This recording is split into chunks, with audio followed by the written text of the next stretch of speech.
Welcome to Tigrai Media House. My name is Maliti Brahana. It has been 17 months since the war on Tigray began, and for the second time, Ethiopia has called for a unilateral truce. However, there still continues to be a blockade on the people of Tigray. There has been no change for the people of Tigray, who are described as living in a virtual jail with no electricity, no running water, no food, no medicine. It's a nightmare for the people in Tigray. The reports on the ground are that teachers are passing out, doctors are registering their children as being malnourished.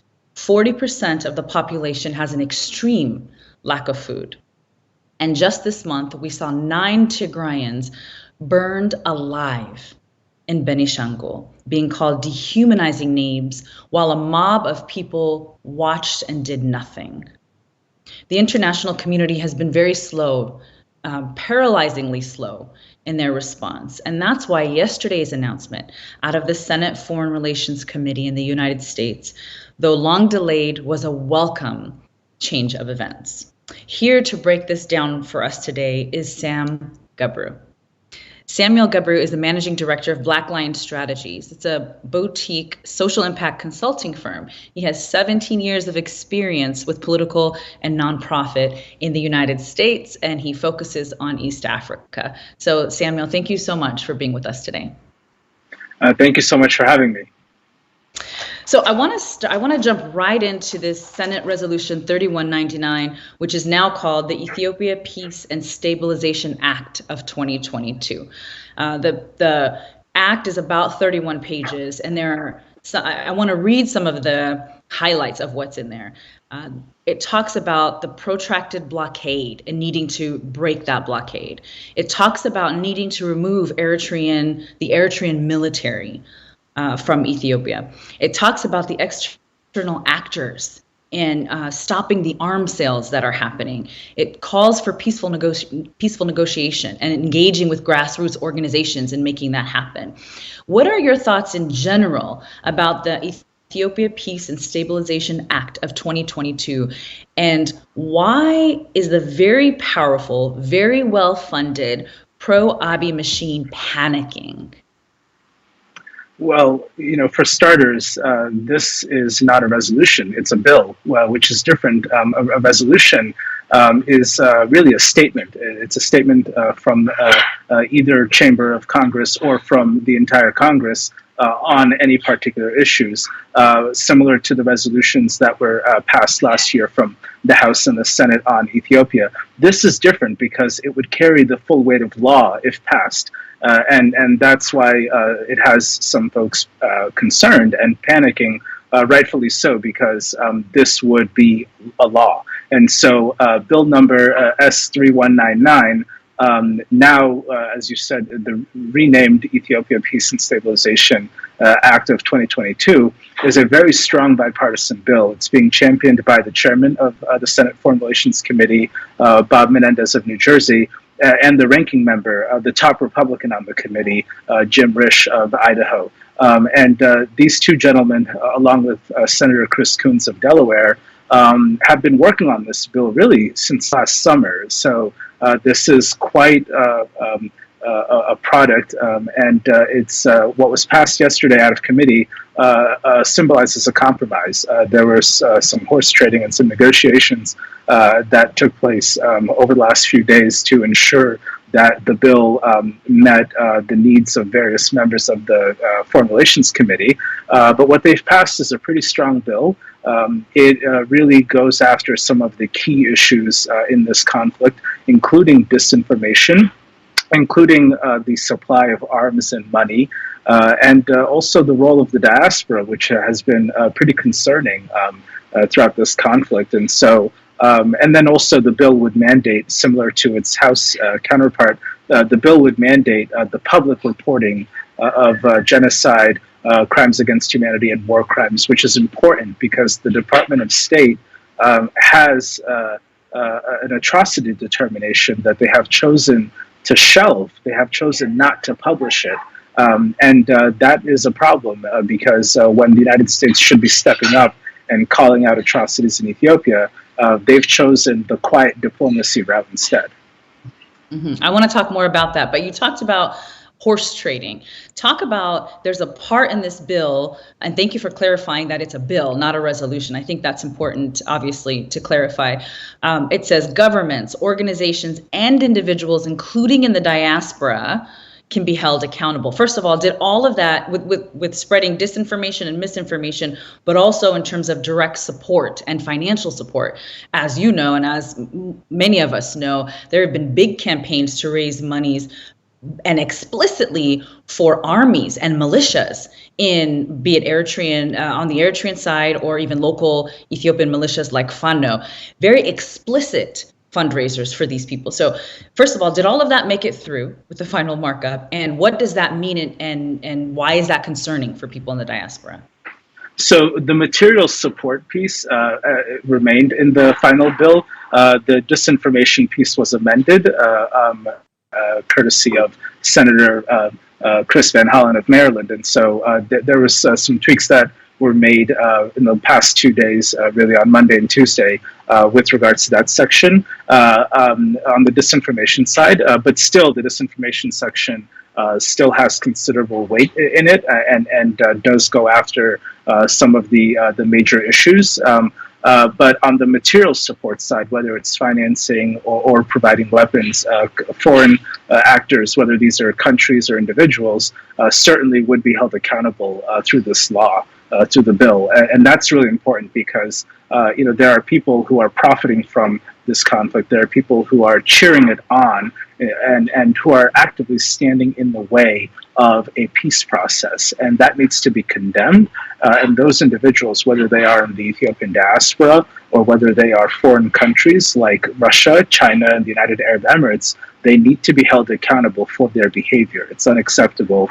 The gross human rights violations that we've seen in Tigray, a lot of people there's a sort of consensus now that these are crimes against humanity, but many people, including many of us advocates, have stepped up and actually called it a genocide. And it is an incredibly intentional war that's being waged right now on Tigray, and accountability is equally important to peace and the provision of unfettered relief. We can't just say, okay, the war's over today and nobody be held accountable for their contributions to the conflict. Okay, so let's talk about that genocide determination, because that is a very explicit part of this in terms of an actual action plan even. So the bill calls for an independent investigation by a neutral party and calls for accountability, but then it goes further and says within 90 days that this has to start, this process has to start. And it specifically says the Atrocity Early Warning Task Force and the human rights groups will come forward to make these determinations and give quarterly reports. It's very detailed. So talk about why a genocide determination is critical, because the bill also says, it goes further. It's very well done in terms of identifying perpetrators, victims, and making sure that this information is unclassified and available to the public, which I also think is really powerful. So talk about why the genocide determination is so important. To your point, this bill is very extensive. It's well thought out, and really, congratulations to Senators Menendez and Risch and their staff for really digging in and putting forward a well thought out document. The genocide determination piece is really important because what we're talking about here is providing a label to something that's accurate, and through that, proper accountability, proper restitution, reparations, and rehabilitation. We have to ensure that these actors, these these parties to the conflict are held accountable for whatever atrocities. And certainly, I think here what has gotten the Ethiopian government really riled up is that, and they know this, while you can reasonably say that there are multiple perpetrators in this conflict, the chief perpetrator is the government of Ethiopia. It is the federal government's responsibility to uphold the rule of law. And when it fails to do that, and when it wages war against its people, when it starves its people, it really is important to hold the federal government accountable. And these atrocities are unacceptable. And so calling it a genocide is a strong recognition for the lives that were lost, and for the intentionality around the violence. And this is really critical. And I want to congratulate and really thank Senator Leahy of Vermont and Representative McCall of Texas and Senator Menendez for stepping up and actually calling it a genocide too. I think the more members of Congress that step up and do this and put pressure, bipartisan, bicameral pressure on the president and the State Department, the better. It's not enough, obviously, just to request it. And so having it in the bill is really important, precisely because the Department of State has chosen not to release its determination. Right, right. There's another part of the bill that talks about conflict mitigation and reconciliation, also part of what needs to happen here. Why do you think, or do you think, the Ethiopian government will actually participate in this process or allow this process to happen? I mean, are they in a bad enough situation to actually cooperate with what's being required of them in this bill? So that's a good question. I think that, personally, I believe that Ethiopia really needs a transitional government. Whether that is going to happen or not is a different conversation, but I do think that the country needs somewhat of a hard reset to really figure out some of its key constitutional issues. This war is primarily a political fight. There are some longstanding issues around federalism in Ethiopia, and these things could and should be addressed through a constitutional convention, through a national dialogue, which, by the way, Tigrayans have been advocating for long before the war began. A national inclusive dialogue of all political and armed groups in the country is the best way to heal the country and move forward, and to determine whatever the future makeup of Ethiopia could be. This is critical because the National Dialogue Commission that the Abiy government has put together is not credible. It's not inclusive. It's been criticized by everybody, and foreign governments know that too. And so the message has to be crystal clear that any peace process in Ethiopia needs to happen in an inclusive manner that brings everybody to the table. And the Abiy government cannot write the rules for the dialogue, and that's a problem because they know that strips them of their power. And frankly, they're not willing to do that. And so this is where we have this process that's quite literally a scam, and the Abiy government is trying to convince foreign governments and the United Nations that the National Dialogue Commission is credible, and it's not. So for a really credible, inclusive, sustainable process, and one that focuses on accountability and transitional justice to occur, it needs to be done in a process that is neutral. It needs to be done with neutral parties, and that's a challenge to find in Ethiopia nowadays, where seemingly every prominent individual and organization, including the Ethiopian Orthodox Church, is advocating for conflict. Well, I'll tell you what is crystal clear in this bill is that within 180 days, sanctions will be coming to any individuals, to any person who undermines this process.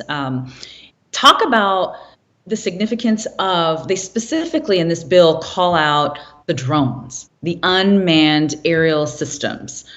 We know that the use of drones in this particular genocide is unprecedented in Africa. I mean, it's drones supplied from Turkey, Russia, China, Ukraine, the UAE, Iran.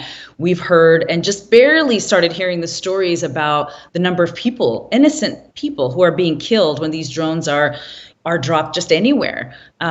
Talk about the significance of calling out the drones in this bill and the countries who are selling these products to Ethiopia, or even the parts or pilots, supplying pilots to Ethiopia. These foreign countries that have provided not only equipment but technical assistance to the government of Ethiopia would also be held accountable through this bill, which is really important because again, this bill is prescriptive. It has teeth to it, and it would force the Biden administration to really act. And that's critical. I mean, these unmanned aerial vehicles, the support staff and the technical assistance that accompanies them, have caused absolute damage to the people of Tigray.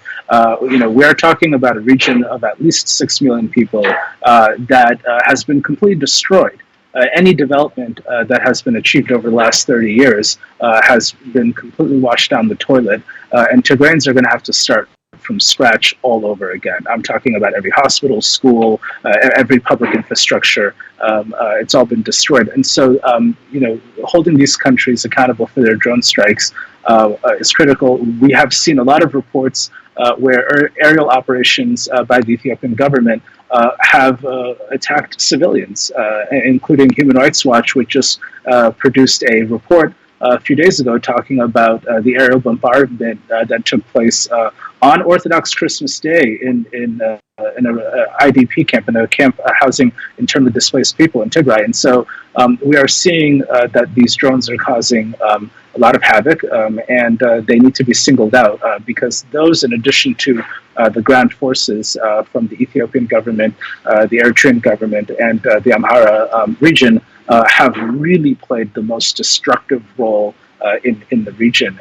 And we've seen how drone strikes throughout the world, including, by the way, American drone strikes, have caused havoc in the Middle East. And so oftentimes these pilots will think that they're targeting what they would deem a high-value target, and all of a sudden you're blowing up a school or a church or a wedding, and that's just unacceptable. And so we have to call that out.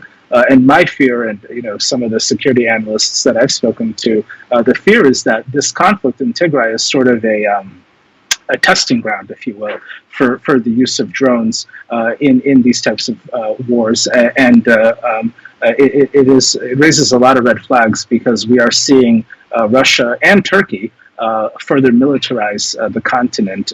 Especially Turkey is going around selling its drones to whoever is willing to buy them, and the Russian government and its private military contractors are flooding the continent right now, and so this is part of a broader disturbing pattern that people are seeing. And my concern is that other governments, repressive governments, are going to see what's going on in Tigray and say, well, hey, maybe I can do that too. Right. Talk about the power of these sanctions. There's an argument that sanctions don't work, that sanctions just cripple an economy and hurt the average person, but they really don't work. We know that the U.S. provides at least $1 billion or provided $1 billion of humanitarian assistance in the last year. This was according to USAID. But in general, the West gives Ethiopia about 25% of its budget for humanitarian assistance.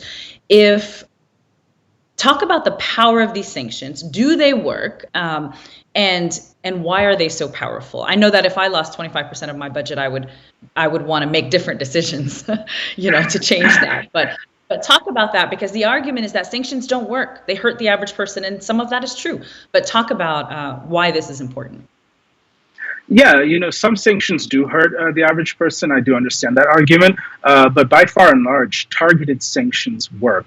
And the only proof that you need is just how hard the Abiy government and its supporters in the United States are fighting so hard to make sure that this bill does not move forward. That should tell you just how concerned they are by it, and really how destructive it would be to them and their financial and military interests. These sanctions that are proposed in S3199 are very targeted. For instance, if we take a look at the section on international financial institutions like the World Bank and the IMF, the bill would require that the United States uses its voice and its vote to oppose all non-humanitarian international financing to the government of Ethiopia. And the non-humanitarian piece is critical to what you said. I mean, the United States provides close to $1 billion of aid annually to Ethiopia. Much of that is humanitarian. It's life-saving. We're talking about HIV/AIDS, TB, malaria, food assistance. We're talking about support for gender-based programs and violence prevention. For really critical issues that the United States would not cut. This is not on the table. It's never been on the table. And so what we're talking about here is other non-essential direct funding to the government of Ethiopia. And that's critical because what we're saying is, hey, look, we disagree with what you're doing. We are condemning what you're doing. And we're not going to continue giving you a blank check to do what you're doing. Because the other thing too, and this is a real issue around accountability and transparency, some of these non-humanitarian dollars, you don't really quite know how it's used sometimes, and so it's really critical to stop providing that to the government of Ethiopia. The other thing around targeted sanctions. This would include, suspending all security assistance to Ethiopia, which we effectively have already done, but it would codify that in law as well. That's another important provision here. We should not be providing security assistance. I understand that Ethiopia is a longtime partner to the global war on terror, and for the longest time, it has been an anchor of stability in the Horn of Africa and throughout East Africa. But that's not been the case under Abiy, and particularly throughout the last year and a half, but even longer. Ethiopia has become an exporter of conflict. It has become a generator of conflict, and we should not have any assistance going to a government or to a military that is actively starving and abusing its civilians. The other sanctions, for instance, include targeted sanctions against individuals. This would include visa restrictions and property sanctions as well for those who have property overseas. And so these sorts of things do not go after the ordinary person. We're not talking about starving millions of Ethiopians or any of those sorts of issues. Again, that was never on the discussion table, and it never would be. It's also worth noting that there are roughly 25 million people in Ethiopia who need emergency humanitarian assistance, which is actually more than what's needed in Yemen. And it just goes to show how much of the country right now is in turmoil, whether it is through armed conflict or through drought, or drought and armed conflict, which just exacerbates the situation. Absolutely, absolutely. We're focusing on Tigray, but you're right. There are many parts of Ethiopia currently where the average person is suffering. I think it's really powerful what you said. You said Ethiopia has become a generator of conflict. That's a really powerful statement to make. Talk for just a minute. We've been talking about Senate Bill 3199, but talk about House Resolution 6600.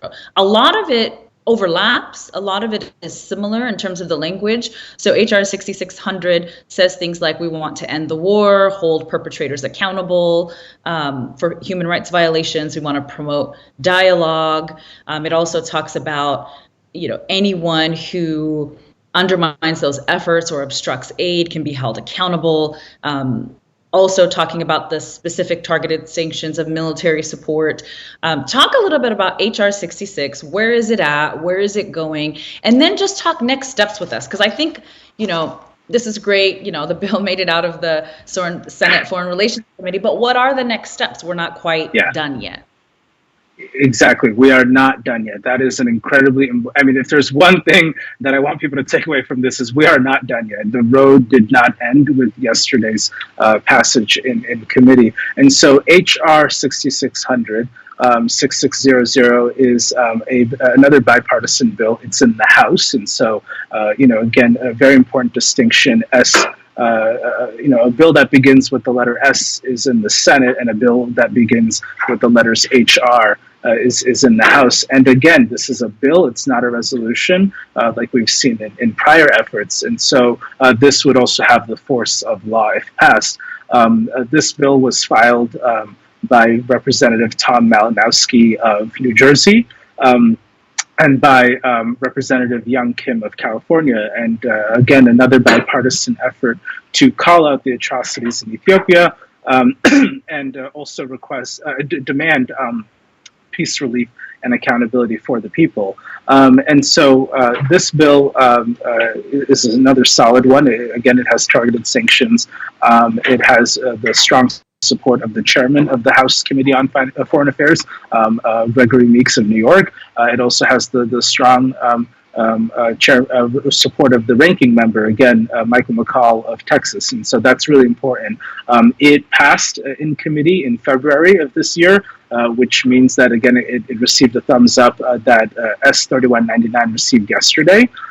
So where we are in the process is both bills have now passed their committee, what's known as their committee of jurisdiction, because these bills relate to foreign policy issues. They have to go through the Foreign Affairs Committee in the House and the Foreign Relations Committee in the Senate. So now, there's a little bit of a technicality with HR 6600. It has been referred to 3 other committees, the Judiciary, Armed Services, and Financial Services committees. That it was referred to those 3 committees doesn't necessarily mean that those 3 committees are going to conduct their own hearings or their own markup sessions on it.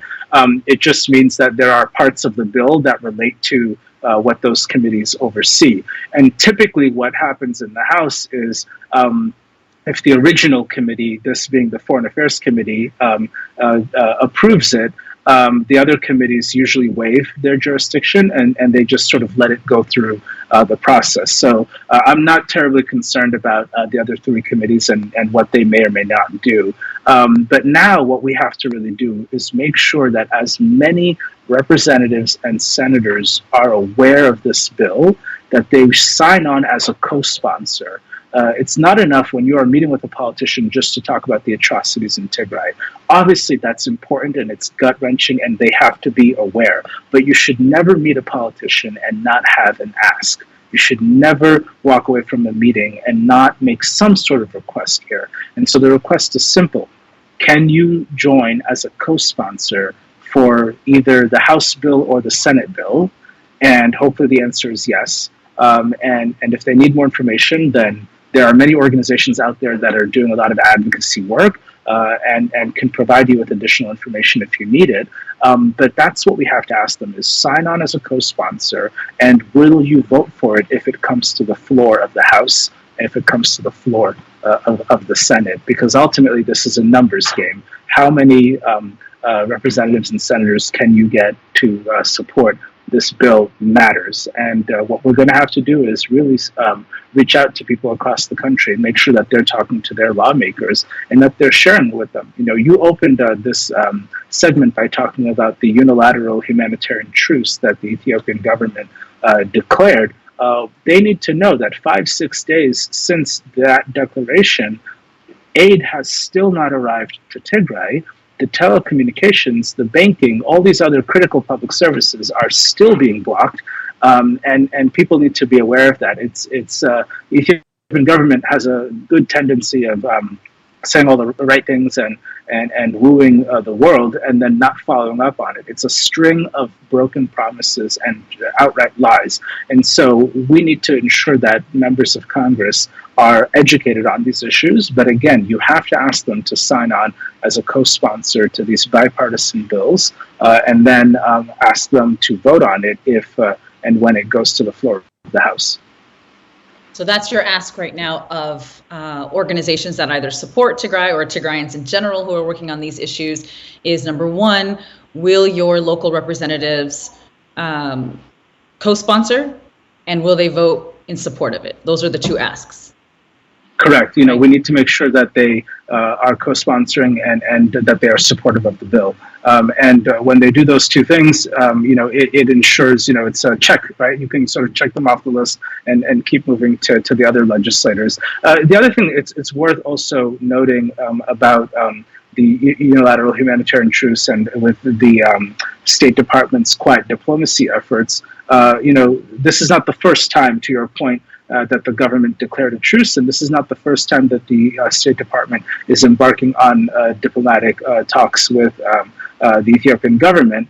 These things have happened in the past, and they have failed. We've seen them fail, and so we have to also communicate that to lawmakers that in addition to whatever the Biden administration is doing, we need to have these bills as leverage, as counterweight, and it needs to continue in the legislative process. It's not enough to just wait for the diplomatic talks to continue. Obviously, hopefully it succeeds. Would love to be in a situation where there is a ceasefire and peace talks that are credible and inclusive can happen in Tigray. That would be great. Any one of us want that. We want there to be peace, relief, and accountability in Tigray. However, given the Ethiopian government's track record, there isn't much to go off of to believe the Abiy government and whatever they're saying. And so we need to continue working on this legislation. What we cannot do is wait for the U.S.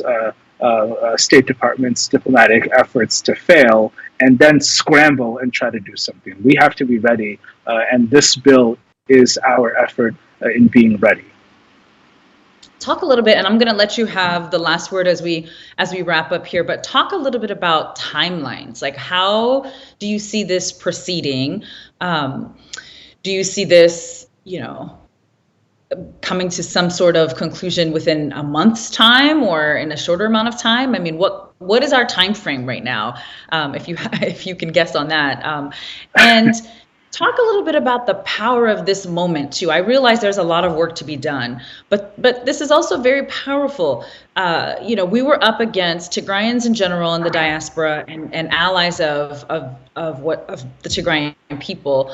We're up against really big money. It's no exaggeration to say that millions of dollars have been put in by pro-Abiy, activists for lobby groups, and trying to sway representatives in the United States against taking any kind of action. So talk about and this has come at great personal sacrifice for many advocates such as yourself. Talk about just the momentum that we have right now, and also talk about timeline. Mm-hmm. I think you tweeted it correctly, that this is really a David and Goliath moment for Tigrayans in the United States. The pro-Abiy diaspora has a lot of resources. Not only is it well financed, they have more numbers, they have more outspoken people, and they're also backed by the government of Ethiopia, which again has a lobbying firm, and it also has an embassy. So it actually has a full cast of people that are working on this issue full time. I mean, there are dozens of people that are working full time around the clock to disinform policymakers and decision makers in the United States and around the world. So that's really important. I mean, Tigray does not have an embassy. Tigray does not have a team of staff that are working around the clock on this issue. What it has is a team of volunteers, people like yourself and myself and many others who have stepped up, who are doing advocacy work, indeed at great personal cost. People, I was talking to someone the other day who was joking about how he has sacrificed his marriage working on this and doesn't really see his wife anymore. And so, people are really neglecting their work, they're neglecting their mental health, they're neglecting school, they're neglecting all sorts of other things to be able to focus on this, because we know the truth, that this is a matter of life and death. Genocide is not something that you can just turn on and turn off. It is a matter of life and death. And so there has been a mass mobilization of Tigrayans around the world, and here in the United States, to step up, to call attention to the atrocities, and then obviously to demand appropriate action to stop the conflict. And so, this is critical, and it is a really, it's validating. It's heartening to have seen this process unfold over the last several weeks and months, and yesterday the voice vote in support of S3199 out of the Foreign Relations Committee. It is really encouraging. It's heartening because that is the first major hurdle. If you cannot get out of committee, then that's it. Like if the bill were to die in committee, it would have been another few months before the Formulations Committee would have had another business meeting, and this issue would have just persisted. And so it was very important to pass it yesterday, and I can attest that advocates that I know across the country over the last week, but really over the last several weeks and months, have been working around the clock with very little sleep on this issue. And then to your larger point on your larger question on timeline, I really can't speculate. I mean, the United States Congress operates on its own timetable, and unfortunately, I mean, even legislation that has nothing to do with foreign policy issues, but just domestic issues, take forever to go through. However, I think the thing here that we have to really express to any member of Congress that we meet with or their staff is the urgency of the situation. This isn't something that we can wait to act on. People are dying now. There are estimates, as many have seen, that roughly 500,000 people have died from this conflict, and that over 100,000 girls and women have been subjected to sexual and gender-based violence. And so these numbers are only going to grow. The longer we wait, the more days that pass between these committee meetings and the floor votes, the more people that are going to die. And so it is really important that when we meet with elected officials and their staff, that we really underscore the urgency. I really like the hashtag Tigray can't wait for that reason.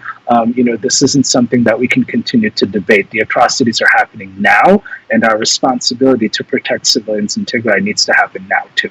And so this bill these two bills are really solid efforts.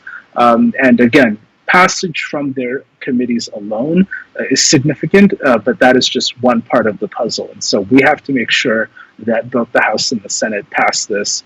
And again, the good thing is there are, two resolutions that the House and the Senate passed last year. And so, there is sort of a baseline here where we can say, hey, look, you all did act in a bipartisan way last year. But now we need you to act in a bipartisan way right now with these bills, which would again have the full weight of law. Absolutely. And you're right. Hunger can't wait. People will not survive. I mean, this is starvation. And we're talking about, I know you said 6 million, but that's also an active erasure. I think the population of Tigray is closer to 7 million, at least. So dozens and dozens of advocacy organizations, Tigrayan advocacy organizations, and others, other allies have been working on this, on ending the genocide. It's 17 months. People are dying of starvation. There is an urgency, and hopefully we'll keep applying the pressure. And I want to reiterate your two sort of action items, which is talk to your local representatives and your Senate representatives to ask them if they will co-sponsor and will they support it. Is there anything else that you would like to add, Samuel? Thank you for your tireless advocacy work on these issues. You and all of these other groups have had a tremendous impact in a short amount of time with limited resources. It's very powerful. I'm going to give you the final word. Thank you. I am profoundly encouraged over the last 500 plus days how Tigrayans in the United States and throughout the diaspora have banded together, have really set aside other priorities to focus on ending the genocide in Tigray and bringing awareness to the genocide and to the famine. And so, that is what gives me strength ultimately. Even on one's worst days where you're like what is going on? You see the fervor, you see the activism. Everybody has stepped up, and this is really exciting to see. Obviously, it should not take a catastrophic tragedy for this to happen, and my hope is that we will continue to sustain this activism moving forward, because again, even if there is a ceasefire today and a meaningful peace process emerges in Tigray, we're still going to need to continue to advocate for the rehabilitation, the rebuilding of Tigray, and that is going to be another priority. So Let's work to stop this conflict. Let's work to press the United States and others to put more pressure on the Ethiopian government. But let's also be ready. We have to leverage our social capital, our intellectual capital, and our financial capital to advance Tigray moving forward. And I know, having had many conversations with people about this, that everybody is ready and everybody's eager to do that. And so I'm really encouraged by what I've seen. And we just ask people to keep persisting. Change doesn't happen overnight. These things take time, and it's just important that people understand this is a marathon, not a sprint. So you also have to take care of yourselves, but really just continue pushing forward. Don't be discouraged, and block out all the noise, all the nonsense, all the trolling. It's designed to gaslight us. It's designed to undermine our determination, and we have been very crystal clear. We will not fail in this effort because this is a matter of life and death. So please persist. Absolutely. Samuel Gubru with Black Lion Strategies. Thank you so much. Congratulations to you and all of advocacy organizations who are working on this effort. We'll touch base again when we have more developments.